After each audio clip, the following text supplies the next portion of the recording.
William Collins presents A People Betrayed, a history of corruption, political incompetence, and social division in modern Spain, 1874 to 2018, by Paul Preston. Read by Peter Noble. Preface. The philosopher José Ortega y Gasset wrote in 1921, starting with the monarchy and moving on to the church, no national authority has thought of anything but itself. When has the heart, after all, foreign, of a Spanish monarch or of the Spanish church ever beat for ends that were deeply Spanish? As far as is known, never. They have done the exact opposite. They have ensured that their ends have been adopted as if they were in the national interest.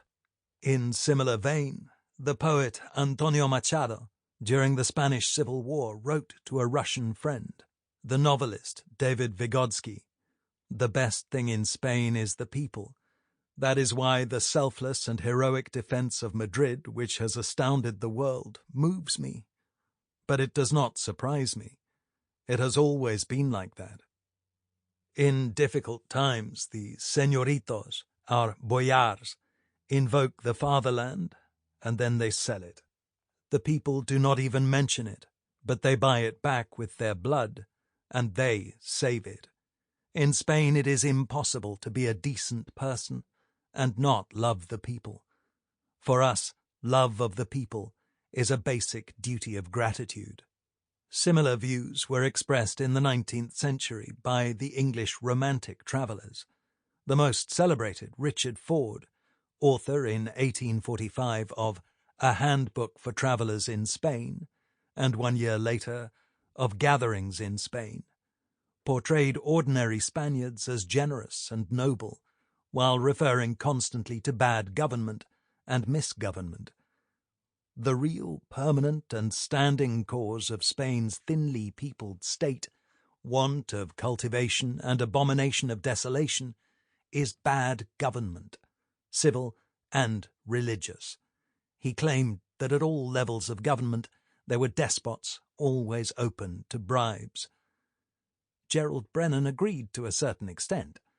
Spain has been seen as the land of paradox, where a people of great independence of character allowed themselves to be governed by corrupt and arbitrary rulers.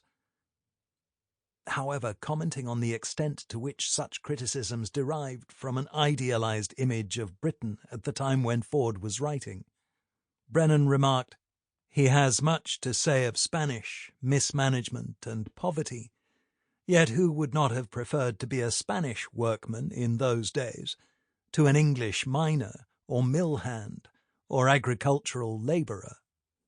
The present volume is another work written by a British historian who loves Spain, and one who has spent the last 50 years studying the country's history. As might be deduced from its title, this book echoes the spirit of Richard Ford and of many Spanish commentators such as Lucas Mayada, Ricardo Macias Picabea, Joaquín Costa, Manuel Azaña, and José Ortega y Gasset.